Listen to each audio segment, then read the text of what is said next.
जिस प्रकार से किसानों को सम्मानित करके आगे बढ़ाने का कार्य किया, कल 1 जनवरी है और देश के 10 करोड़ किसानों को, उत्तर प्रदेश के 2,54,00,000 किसानों को प्रधानमंत्री मोदी जी के द्वारा प्रधानमंत्री किसान सम्मान निधि की राशि उनके खाते में प्रदान की जाएगी।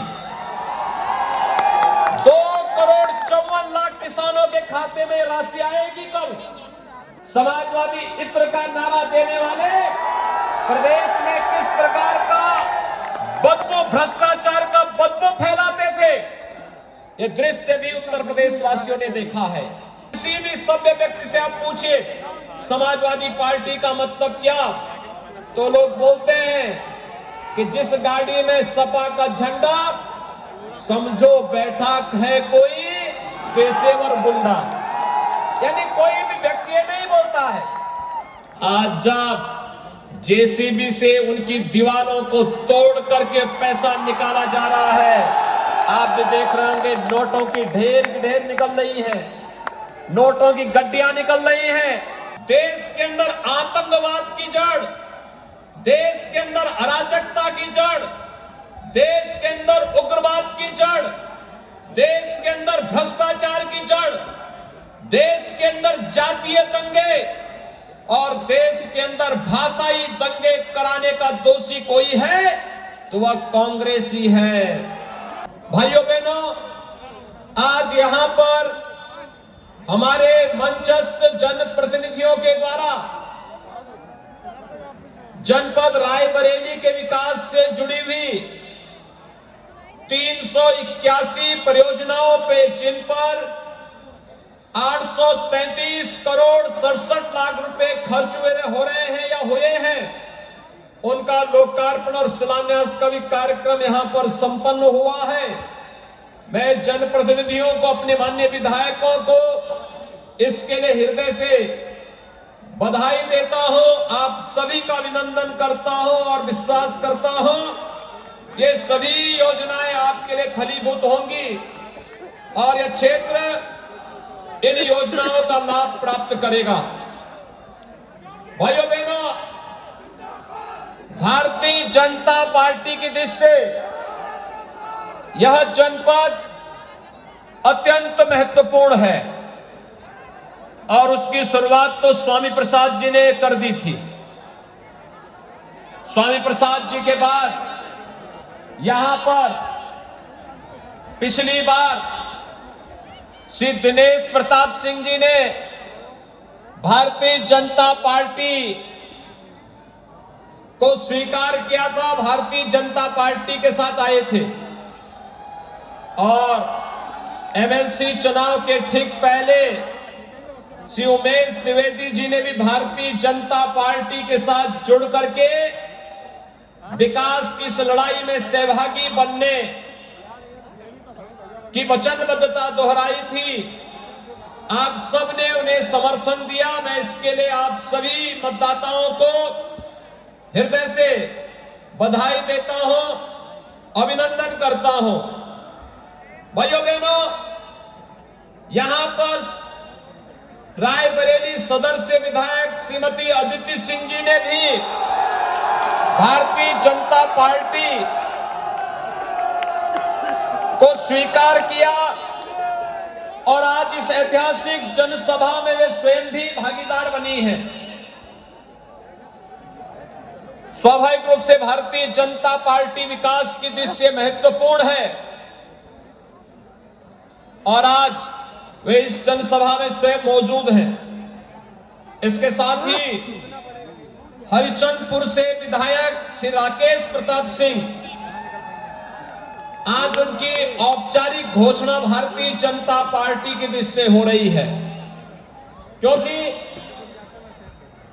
हमारे प्रदेश के पूर्व अध्यक्ष डॉक्टर लक्ष्मीकांत वाजपेयी जी और भारतीय जनता पार्टी के प्रदेश के उपाध्यक्ष श्री दयाशंकर सिंह जी इसी दृष्टि से आए हैं, लेकिन इनके आने के पहले ही राकेश प्रताप सिंह भाषण दे करके अपनी घोषणा स्वयं ही कर चुके हैं। लेकिन मैं इन सभी का हृदय से स्वागत करता हूं और मैं मानता हूं कि भारतीय जनता पार्टी के इस बृहद परिवार से जुड़ करके कांग्रेस को रायबरेली से भी पूरी तरह उखाड़ने में और देश को जिस स्वच्छ और पारदर्शी सरकार की आवश्यकता यह देश महसूस कर रहा था और मोदी जी ने उस सरकार दी, उस सरकार के साथ भारतीय जनता पार्टी के साथ जुड़ करके रायबरेली के समग्र विकास में, उत्तर प्रदेश के समग्र विकास में ये सभी जनप्रतिनिधि सहभागी बनेंगे। इस विश्वास के साथ मैं आज के इस कार्यक्रम में आप सभी का हृदय से अभिनंदन करता हूं, स्वागत करता हूं। भाइयों बहनों, मैं वास्तव में ये समझ नहीं पा रहा था कि रायबरेली, यहां पे राणा वेणुमाधव जी ने कभी भी विदेशी हुकूमत की अधीनता स्वीकार नहीं की थी। वे उसके खिलाफ लड़ते रहे। वीरापासी के शौर्य और पराक्रम को कोई नहीं भुला सकता, लेकिन उस सब के बावजूद ऐसी कौन सी परिस्थिति आई कि हम लोग कांग्रेस जैसे मरे हुए सांप को गले में डाल करके और उसको ढोने के लिए मजबूर हुए थे। कोई आवश्यकता नहीं थी, ये जानते हुए कि कांग्रेस देश की समस्या है, जनता से जुड़े हुए मुद्दों को नहीं उठाती है। कांग्रेस ने सदैव देश के हितों के साथ कुठाराघात किया है। देश के अंदर आतंकवाद की जड़, देश के अंदर अराजकता की जड़, देश के अंदर उग्रवाद की जड़, देश के अंदर भ्रष्टाचार की जड़, देश के अंदर जातीय दंगे और देश के अंदर भाषाई दंगे कराने का दोषी कोई है तो वह कांग्रेस ही है। और रायबरेली एक तरफ मां गंगा की पूजा होती है, यहां पर अनेक ऋषि मुनियों ने अपनी तप और साधना से इस धरती को पवित्र किया, और दूसरी तरफ यही का समर्थन लेकर के जब ये लोग सरकार बनाते थे तो कहते थे राम और कृष्ण तो हुए ही नहीं है। जो भारत की धरती पर जन्म न लिया हो वह व्यक्ति अगर एक बार कहे तो स्वीकार्य हो सकता है, लेकिन जो भारत की धरती पर जन्म लेकर के भारत की जनता पर शासन करने का दम भरता हो, अगर वह व्यक्ति कहता है कि राम और कृष्ण नहीं हुए हैं तो देश की जनता को यह बर्दाश्त नहीं करना चाहिए। लेकिन ये अन्याय, ये आस्था के साथ खिलवाड़ होता रहा, ये लगातार होता रहा। याद करिए 2005 में जब राम सेतु को तोड़ने की साजिश रची थी कांग्रेस नेतृत्व की सरकार ने, और उसके बाद सुप्रीम कोर्ट में इन्होंने जो शपथ पत्र दिया था, उस शपथ पत्र में कहा था कि राम और कृष्ण तो मिथक हैं, एक काल्पनिक हैं, इनका कोई अस्तित्व नहीं है। हमारे प्रभु के अस्तित्व को नकारने वाले लोग इस देश में कैसे शासन कर सकते हैं? राम और कृष्ण के अस्तित्व को न स्वीकार करने वाले लोग आखिर किस मुंह से रायबरेली के लोगों से जन समर्थन मांगने के लिए आते थे? लेकिन मैं आपका अभिनंदन करूंगा कि आज आपके द्वारा चुने गए जनप्रतिनिधि एक एक करके कांग्रेस के इस कलंक से मुक्त होकर के भारतीय जनता पार्टी के साथ जुड़ते गए, और आज ये लोग भारतीय जनता पार्टी के साथ मिलकर के मजबूती के साथ आगे बढ़कर के रायबरेली के समग्र विकास में अपना योगदान देंगे। भाइयों बहनों, जन विश्वास यात्रा इन्हीं उपलब्धियों को लेकर के आपके बीच आई है। ये जन विश्वास यात्रा 2017 के पहले का उत्तर प्रदेश और 2017 के बाद का उत्तर प्रदेश आपके पास है। आपने 4 दिन 5 दिन पहले देखा होगा कुछ घटनाएं घटित हुई थी उत्तर प्रदेश में। भाइयों बहनों, घटना अचानक नहीं हुई है, कारण थे। 2017 के पहले उत्तर प्रदेश में प्रधानमंत्री आवास योजना में मात्र 18,000 लोगों के लिए मकान स्वीकृत हुए थे, आवंटित नहीं हुए थे। किसी का मकान, एक भी मकान नहीं बना था। और 2017 से अब तक हम प्रदेश में 43 लाख गरीबों को एक एक आवास उपलब्ध करवा चुके हैं। ये 43 लाख गरीबों को एक एक आवास आज जो प्राप्त हुआ है, 2,61,00,000 लोगों को जो शौचालय प्राप्त हुए हैं, भाइयों बहनों, पैसा पहले भी था, लेकिन पहले वो पैसा कैसे सत्ताधारी दल के नेताओं की जेब में और उनकी तिजोरियों को भरने में लगाया जाता था, आज जब जेसीबी से उनकी दीवारों को तोड़ करके पैसा निकाला जा रहा है, आप भी देख रहे होंगे नोटों की ढेर निकल रही है, नोटों की गड्डियां निकल रही हैं और लोग सफाई दे जा रहे हैं। समाजवादी इत्र का नारा देने वाले प्रदेश में किस प्रकार का बदबू, भ्रष्टाचार का बदबू फैलाते थे, ये दृश्य भी उत्तर प्रदेश वासियों ने देखा है। और भाइयों बहनों, एक बात और समझ में आई होगी, आप सबने देखा होगा कि 2016 में जब मोदी जी ने नोटबंदी की घोषणा की थी, तब समाजवादी पार्टी इसका विरोध क्यों कर रही थी। अब तो समझ में आ गया होगा, क्योंकि इनके घरों में नोट की गड्डी भरी हुई थी। देश के विकास के लिए, प्रदेश के विकास के लिए जो पैसा लगा था, जो लगना था, उस पैसे को वहां न लगा करके इन लोगों ने अपने घरों को भरने के लिए लगाया था। और वही पैसा आज जब निकाला जा रहा है तो उनको बुरा लग रहा है। भाइयों बहनों, समाजवादी पार्टी रही हो या कांग्रेस या फिर बहुजन समाज पार्टी, भ्रष्टाचार इनके जीन्स का हिस्सा बन गया है। भ्रष्टाचार के बगैर इनका काम ही नहीं चलता, विकास इनकी कोई सोच नहीं। याद करिए 2017 के पहले किसानों की स्थिति क्या थी, युवाओं की स्थिति क्या थी, प्रदेश के अंदर महिलाओं की स्थिति क्या थी,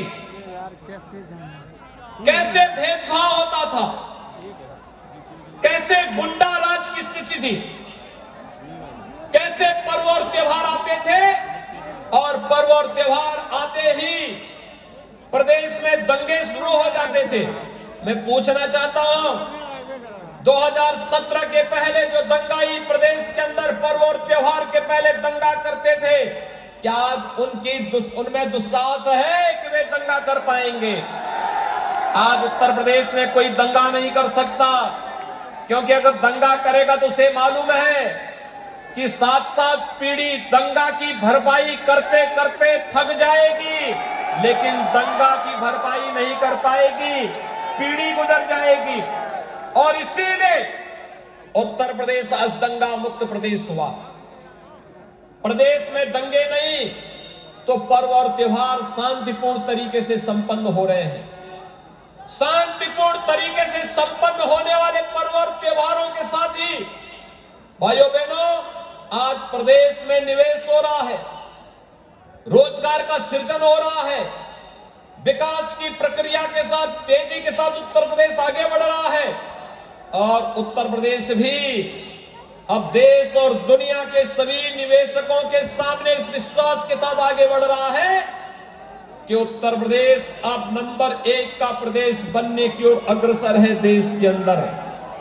ये जन विश्वास यात्रा उसी नंबर 1 का प्रदेश बनाने के लिए आप सभी का आशीर्वाद प्राप्त करने के लिए आज आपके बीच यहां पर आई है। भाइयों बहनों, 2017 के पहले किसान बदहाल था, आत्महत्या करने के लिए मजबूर था, कर्ज तले दबा हुआ था। 2017 में सरकार बनी, हमारी सरकार ने पहला फैसला किया और वह हमारी सरकार का पहला फैसला था, और वह फैसला था 86 लाख किसानों का 36,000 करोड़ रुपए का कर्ज माफी का कार्यक्रम।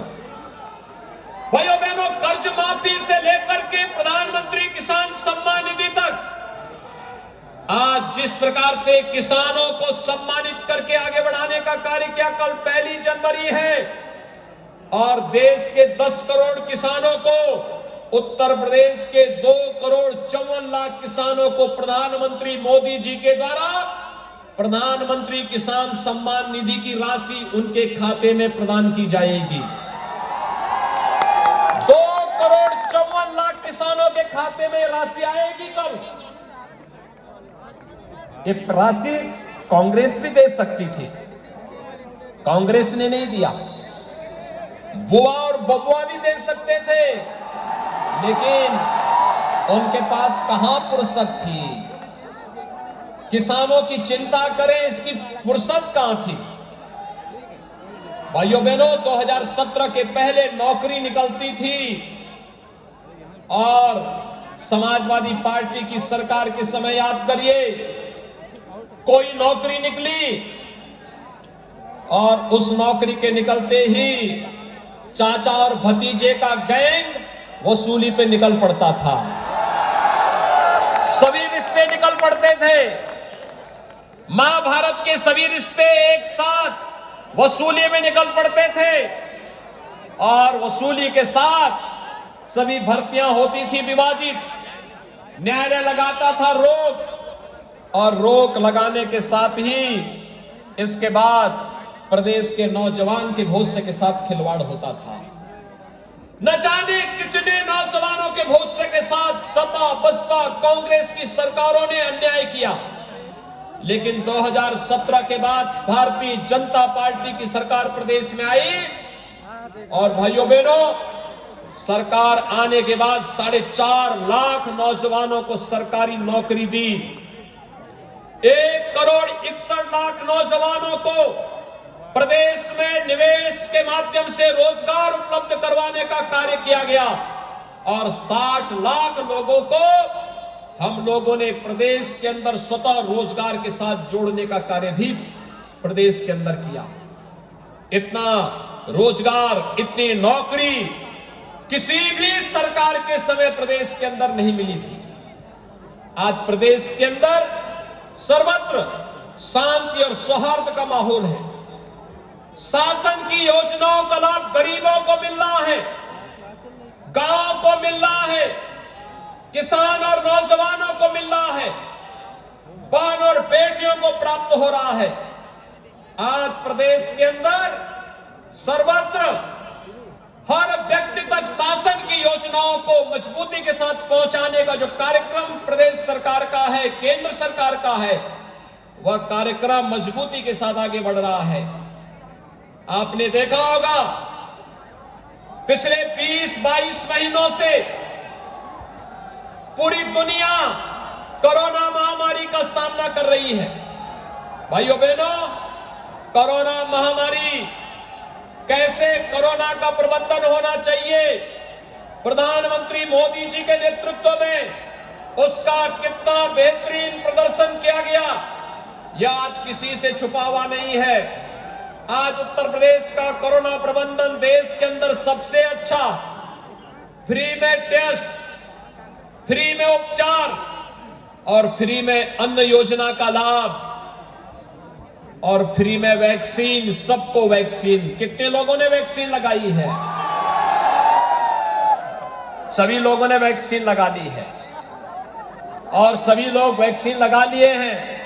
भाइयों बहनों, मैं आप सबका अभिनंदन करूंगा जिन्होंने वैक्सीन लगा ली है, लेकिन मेरी अपील होगी, जो लोग वैक्सीन नहीं लिए हैं वे वैक्सीन जरूर ले लेंगे। ये वैक्सीन कोरोना से बचाव का एक सर्वोत्तम उपाय है, कोरोना का कवच है।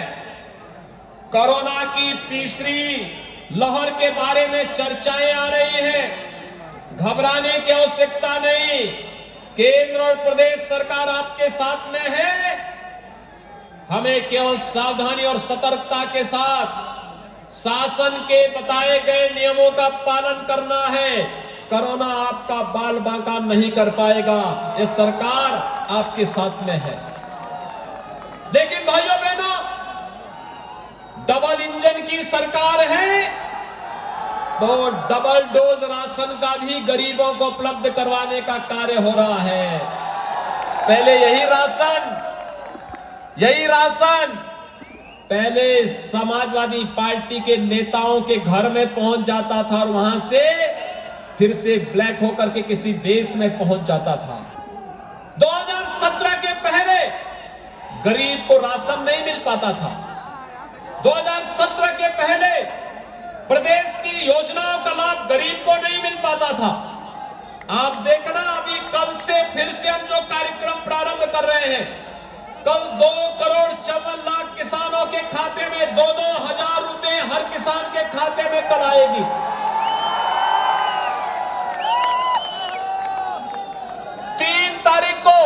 यानी 3 जनवरी को लगभग 4.5 करोड़ श्रमिकों के खाते में 1-1 हजार की राशि आएगी। नोट करते रहिए, मैं बता रहा हूं। 5 जनवरी को 1 करोड़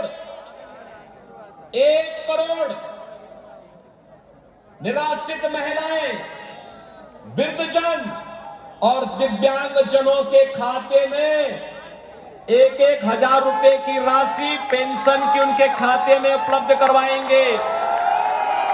हमने उनकी पेंशन की राशि को दुगना कर दिया है। उत्तर प्रदेश में सरकार अच्छी चल रही है तो फिर उस अच्छी सरकार का लाभ गरीब को मिलना चाहिए, विधवा महिलाओं को मिलना चाहिए, वृद्धजनों को मिलना चाहिए, दिव्यांग जनों को मिलना चाहिए। और भाइयों बहनों, कोरोना प्रबंधन में सरकार के कार्यक्रम को मजबूती के साथ लागू करने वाले आंगनबाड़ी, आशा बहनें, एएनएम, इनके मानदेय को भी सरकार ने बढ़ाने का निर्णय लिया है। आज हमने इस बारे में कहा है। आशा बहनों के साथ आज प्रातःकाल ही मेरा कार्यक्रम था और मैंने वहां पर उनके बेहतरीन मानदेय को आगे बढ़ाने की कार्रवाई को आगे बढ़ा दिया है। जो लोग जनता के लिए कार्य करेंगे, सरकार उनके साथ खड़ी होगी। सरकार हर प्रकार की मदद उन्हें देगी। और आज यही कहने के लिए हम लोग आपके बीच आए हैं कि भाइयों बहनों, लोक कल्याण का कार्य हो या फिर बड़े बड़े इंफ्रास्ट्रक्चर डेवलपमेंट के बड़े बड़े कार्यक्रम, जहां मेडिकल कॉलेज नहीं वहां मेडिकल कॉलेज स्थापना की कार्रवाई, जहां पे एम्स नहीं वहां एम्स की कार्रवाई।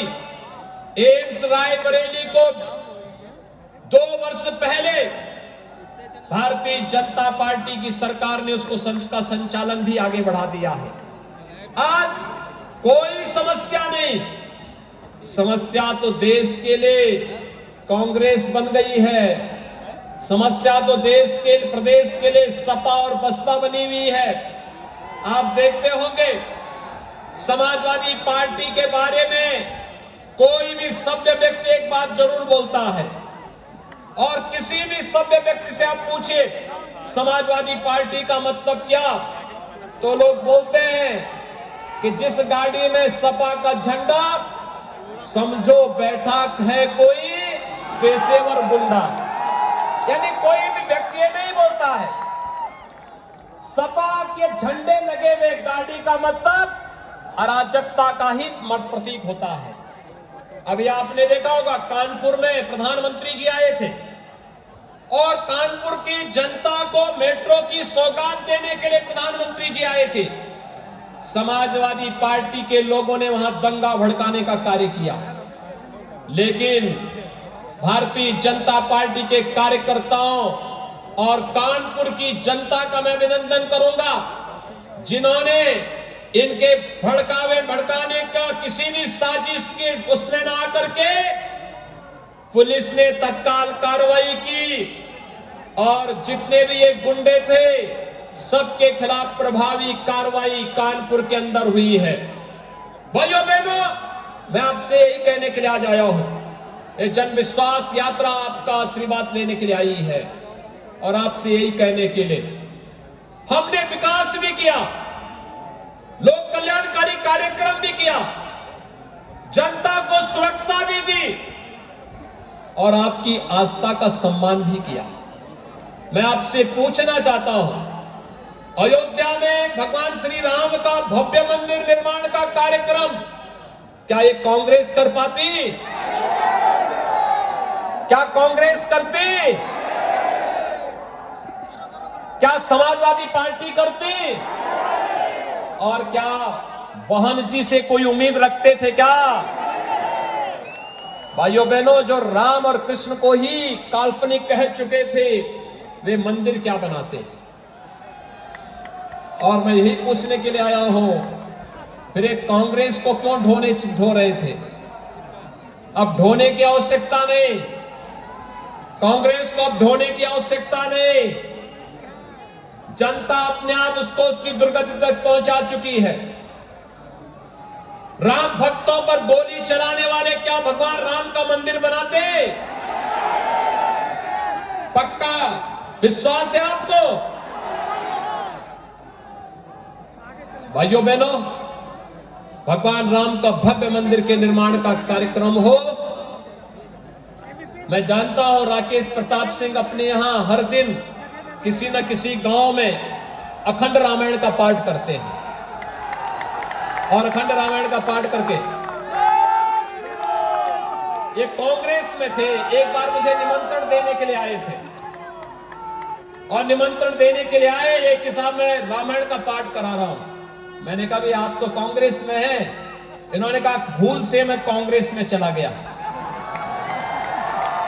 मैंने कहा कांग्रेस के नेता, कांग्रेस का नेतृत्व तो राम को मानता ही नहीं,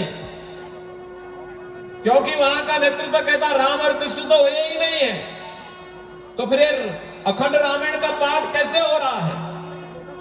भाइयों बहनों, उन्होंने कहा कि नहीं, अब हम कांग्रेस की विदाई करने के लिए बीजेपी के साथ ही जुड़ करके आएंगे। और भाइयों बहनों, आज उन्होंने भारतीय जनता पार्टी की सदस्यता लेने के लिए वे हमारे बीच में आए हैं। आप याद करिए, भाई बहन की जोड़ी जब कोरोना कालखंड में प्रदेश के श्रमिकों और प्रदेश की जनता के साथ खिलवाड़ कर रही थी, गलत गलत ट्वीट करके, गुमराह करने वाला ट्वीट करके, उस समय कांग्रेस की विधायक थी और उन्होंने मजबूती के साथ उसका प्रतिरोध किया था। आपकी रायबरेली सदस्य विधायक श्रीमती अदिति सिंह जी ने उस समय इसका विरोध किया था कि नहीं, कांग्रेस गलत लाइन पे चल रही है, कोरोना प्रबंधन प्रदेश सरकार अच्छा कर रही है और हम लोगों को समर्थन करना चाहिए। और आज भाइयों बहनों, भारतीय जनता पार्टी की सरकार ने कोरोना प्रबंधन कैसे होना चाहिए, आप सबके सामने इसका उदाहरण प्रस्तुत किया। आज चाहे अयोध्या में भगवान राम के भव्य मंदिर के निर्माण का कार्य हो या फिर काशी में भगवान विश्वनाथ धाम के निर्माण के माध्यम से देश के श्रमिकों के सम्मान को आगे बढ़ाने का कार्यक्रम आपने देखा होगा, ये पहली बार आपने देखा होगा। प्रधानमंत्री मोदी जी ने काशी विश्वनाथ धाम का लोकार्पण किया और लोकार्पण के साथ भगवान शिव का अभिषेक करने के बाद प्रधानमंत्री जी ने सम्मान किसका किया? पुष्प वर्षा किया श्रमिकों के ऊपर, क्योंकि श्रमिक ही वास्तव में राष्ट्र निर्माता है। और राष्ट्र निर्माण के साथ अपना श्रम लगाने वाले उन श्रमिकों का वंदन करने के लिए भाइयों बहनों, आज केंद्र और प्रदेश सरकार पूरी मजबूती के साथ खड़ी है। और मैं आज के इस अवसर पर एक बार फिर से आप सबका आह्वान करूंगा, इतनी भीषण शीतलहरी में इतनी भारी संख्या में आप सभी लोग यहां पर उपस्थित हुए, जनविश्वास यात्रा का अपार समर्थन आपने यहां पर मुझे दिया है और जनविश्वास यात्रा के माध्यम से आपने संकल्प लिया है कि रायबरेली की सभी 6 सीटों पर भारतीय जनता पार्टी का परचम लहराने का कार्य आप करेंगे। तो सभी लोग तैयार हैं? सभी लोग अपना दोनों हाथ उठा करके मुझे यहाँ पर अपना समर्थन के साथ मुझे बताइए। इधर उधर सभी लोग, सड़क के उस पार भी जितने लोग हैं सभी लोग मुझे बताइए, क्या आप सभी लोग तैयार हैं? भारतीय जनता पार्टी को अपना समर्थन देंगे? विधानसभा चुनाव 2022 में विकास के लिए आप सभी लोग वोट देंगे? दोनों हाथ उठा करके फिर मेरे साथ बोलेंगे, भारत माता की, भारत माता की, भारत माता की। अपने जिलाध्यक्ष रामदेव पाल जी से आग्रह करूंगा कि मां गंगा की मूर्ति माननीय मुख्यमंत्री जी को भेंट करके स्मृति चिन्ह देने का कष्ट करें। आदरणीय रामदेव पाल जी तथा हमारे यात्रा के प्रमुख विजय बहादुर पाठक जी का तथा ज्वाइनिंग कमेटी तथा पूर्व प्रदेश अध्यक्ष लक्ष्मीकांत वाजपेयी जी का सम्मान एमएलसी दिनेश प्रताप सिंह द्वारा किया जा रहा है। मैं सभी से आग्रह करूंगा कि आपके विश्वास की चल रही जन विश्वास यात्रा के लिए सभी लोग ताली बजा करके स्वागत करें तथा आपके कार्यक्रम के प्रभारी रहे क्षेत्रीय उपाध्यक्ष आदरणीय अमित गुप्ता जी का भी इस कार्यक्रम में स्वागत है। साथ ही सदर विधानसभा के प्रभारी राकेश श्रीवास्तव जी तथा हम लोगों के पड़ोसी और भारत सरकार में केंद्रीय राज्य मंत्री कौशल किशोर जी हमारे बीच में उपस्थित हैं। मैं उनका भी इस कार्यक्रम में हार्दिक स्वागत और अभिनंदन करता हूं। साथ ही इस विधानसभा के प्रभारी रहे तथा वर्तमान में पालक संजय सेठ जी का भी मैं इस कार्यक्रम में स्वागत करता हूं तथा हमारे प्रदेश के उपाध्यक्ष शंकर सिंह हमारे बीच में उपस्थित हैं।